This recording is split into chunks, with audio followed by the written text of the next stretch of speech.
Way back in the day, circa 1878, there were two rich dudes.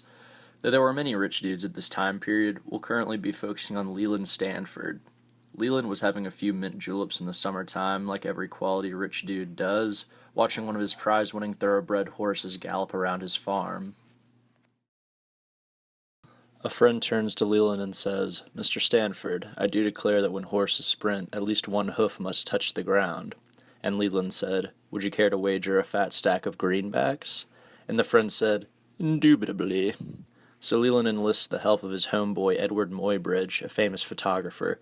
He tells Edward that he's got a hefty sum of dinero on the line. Edward goes, "I got you, bro. Here's how this is going to work. I'm going to set up a ton of cameras all over your farm right next to each other, and they're going to go off at rapid speed. One of these 24 cameras will get the shot that we need to have proof that your famous steed, Sally Gardner, does, in fact, get all four hooves off the ground." Not only did he get the shot of all four hooves in the air, but Muybridge also realized that the pictures were shown in rapid succession. It gave the illusion that the pictures were moving. This landmark event is often credited as the birth of film. A period of time occurred 5 years before and after this landmark event where a huge flux of different cameras hit the market.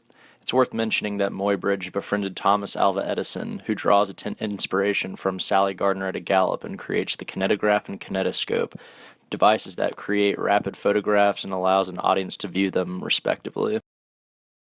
With a variety of movie cameras on the market, eager artists hope to recreate the magic reality of cinema.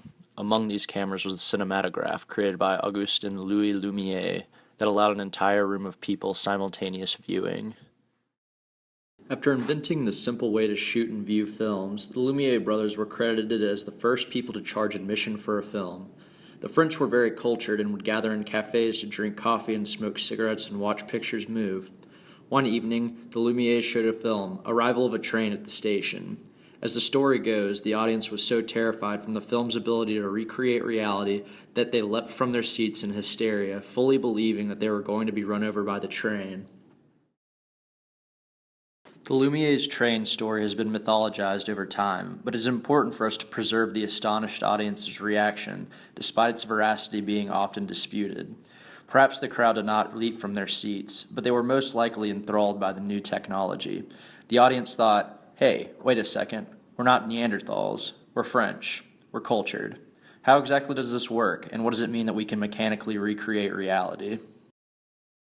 Though the technology has varied, mankind has come across this exact same scenario when there is new technological breakthroughs, be it in the 21st century or the 19th century. We do not take inventions as black magic. We interrogate them. We ask questions in the same way that the audience in the cafe did. What does film mean for mankind? Does its realistic qualities overvalue other art forms, like painting? Is it even considered art? How can we communicate with film? Is it a language? Can it move people? Can it persuade people? Is it a recreation of reality actually reality? These are the types of questions that people asked following the advent of film. These are the kind of questions that propelled cinema into something far more important than a gimmicky form of entertainment. These are the types of questions that gave birth to film theory.